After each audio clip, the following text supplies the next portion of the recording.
ራሴን ላጠፋ ነው። ራሴን አጠፋለሁ እንደበት ከዚህ ኑሮ ራሴን ላጠፋ ነው። ራሴን ላጠፋ ነው። እዚህ ዓለም ላይ ራሱ ማጥፋት ከሚፈልግ ሰው በላይ ጀግና የለም። ራሳችሁ ለማጥፋት መንገድ እየፈለጋችሁ ከሆነ ከእናንተ በላይ ቆራጥና ጀግና የለም። ትልቁና ከባዱ ነገር መጋፈጥ ጀምራችኋል ማለት ነው። አንድ ቀን አስታውሳለሁ ራሴን ማጥፋት ፈልጌ መንገዶች ሳፈላልግ የትኛው ይሻለኛል? ኦኬ አሁን ብቻዬን ሩሜ ውስጥ መፈለግ ጀመርኩኝ። የትኛው ይሻለኛል? የትኛው ነው የቀለለው ራሴን ለማጥፋት? አያችሁ፣ የዛን ጊዜ ነው እግዚአብሔር የተገለጠልኝ። አዶናይ ያለኝ አንተ ማጥፋት የፈለከው ህይወትህን ሳይሆን የድሮ ማንነትህ ነው። የድሮ ማንነትህ ነው አንተን ያስተቃየ ያ ሰው አስደሳችነትህ ነው። ኖ ማለት እየፈለክ እሺ ማለትህ ነው። ሰው ሲተርብና ሲስቅብህ እነሱ እንዳይደብራቸው ብለህ ከነሱ ጋር መሳቀህ ነው። እነሱን ለማስደሰት ምንድን ያተረፍከው? ዓለምን አስደሰተ ራስን አስከፋ። ይህ መልእክት ነው ያገኘሁት። አያችሁ፣ ብዙዎቻችሁ ስቃያችሁ እዚህ ውስጥ ነው ያለው። ጠላታችሁ የድሮ ማንነታችሁ ነው። ጠላታችሁ የድሮ ታሪካችሁ ነው። አዲስ ህይወት መጀመር ትፈልጋላችሁ። አዲስ ሰው አዲስ ማንነት መገንባት ትፈልጋላችሁ። መራመድ ትፈልጋላችሁ። ግን ታስራችሁ ነው ያላችሁት። ለአመታት እንደዚህ ብላችኋል። መንቀሳቀስ እምቢ ብላችኋል። ምን ያህል እንደሚጨንቅ ደግሞ አውቀዋለሁ። ለብዙ አመት ለመቀየር ሞክሬ ግን ደግሞ ህይወቴ ሳይቀየር በጣም መጥፎ ነገሮች እያጋጠሙኝ የኖርኩኝ ሰው ነኝ። በማይረባ በማይሆን ነገር እየተጨናነኩኝ እየተረበሽኩኝ እየፈራሁኝ የኖርኩኝ ሰው ነኝ። ምን አገባኝ? ለመሞት ውሳኔ ላይ ከደረስኩ ህይወቴ ለመቀየርም ውሳኔ ላይ መድረስ እችላለሁ ማለት ነው። ራሴን ለማጥፋት ለሰከንዶች ካሰብኩኝ ይህ ማለት የፈለኩትን ነገር አድርጌ ህይወቴን መቀየር እችላለሁ ማለት ነው። መፍራት የለብኝም ካሁን በኋላ ማለት ነው። ሞት የተጋፈጠ ሰው ጠንካራ ነው።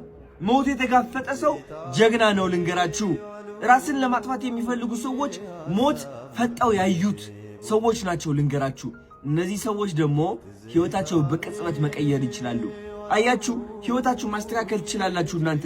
ነገር ግን የነገራችሁት ነገር አለ፣ ለራሳችሁ የተነገራችሁ ታሪክ አለ። አንተ አያልፍልህም፣ አንተ ደሃ ነህ፣ አንተ ቆንጆ አይደለህም፣ ከሰው በታች ነህ፣ አላማረብህም፣ ምን ታሪክ ሁሉ ተነግራችኋል። የማያስፈልጋችሁ የማይጠቅማችሁ እምነት ተሸክማችሁ የምትዞሩ ሰዎች ናችሁ። እኔ ራሴ የማይጠቅመኝ እምነት ተሸክሜ ኖርኩኝ ሰው ነኝ። ተሸናፊ መሆኔን ራሴን እየነገርኩ ያደግኩ ሰው ነኝ። ልንገራችሁ፣ ሲሪየስሊ ለፍቅር ጠይቄ እምቢ ተብዬ ተስቆብኝ ያደግኩኝ ሰው ነኝ። ፍቅር አይገባኝም ብዬ ያመንኩኝ ሰው ነበርኩኝ።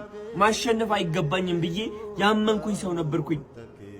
ግን እነዚህ ሁሉ የውሸት እምነቶች ራሴን ማጥፋት ስፈልግ ነቃውባቸው።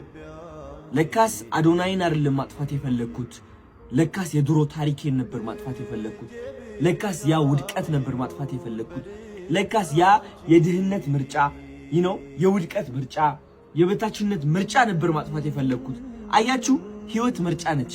ሁላችንም መምረጥ እድሉ ተሰጥቶናል። ግን የምንመርጠው ነገር እኛን የሚጎዳን ነገር ነው። የሚጠቅመን ሳይሆን የሚጎዳን ነገር። ልብ ብላችሁ ስሙኝ። ስለዚህ ራሳችሁ ማጥፋት ከፈለጋችሁ ህይወታችሁ ሳይሆን የድሮ ማንነታችሁ አጥፉ። በአዲሱ ማንነታችሁ የሚናደድ ቅጭ የሚለው ሰው ካለ ደግሞ ገደል ይግባ። ልንገራችሁ፣ ገደል ይግባ። ህይወትህ ለማጥፋት የመጨረሻ ደረጃ ላይ ስትደርስ የምታስተውለው ነገር ምን እንደሆነ ታውቃላችሁ? ከእናንተና ከእግዚአብሔር ውጪ ካጠገባችሁ ማንም የለም።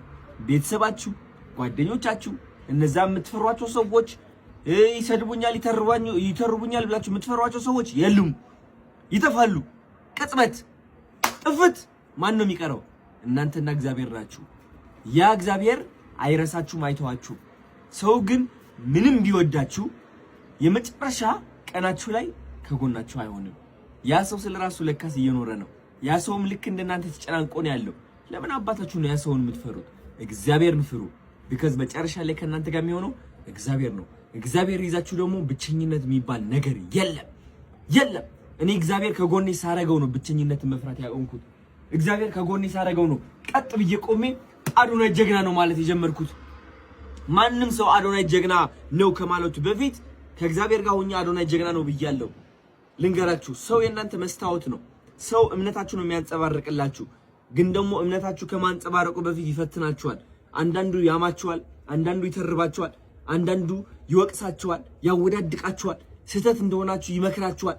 በፍቅር አድርጎ መርዝ ያቀብላችኋል። ስንት መከራ ታልፋላችሁ። ስኬት እንግዲህ እንቁ የሆነበት ጣፋጭ የሆነበት ምክንያት ለዚህ ነው። ይህ ሁሉ ነገር መሻገር አለባችሁ። ወዳችኋለሁ። ስኬት ማለት ዓለማዊ ሳይሆን መንፈሳዊ ነው። መንፈሳችሁ ላይ ካሸነፋችሁ ይህ ዓለም ማሸነፍ ቀላል ነው። የታባችሁ። ወዳችኋለሁ።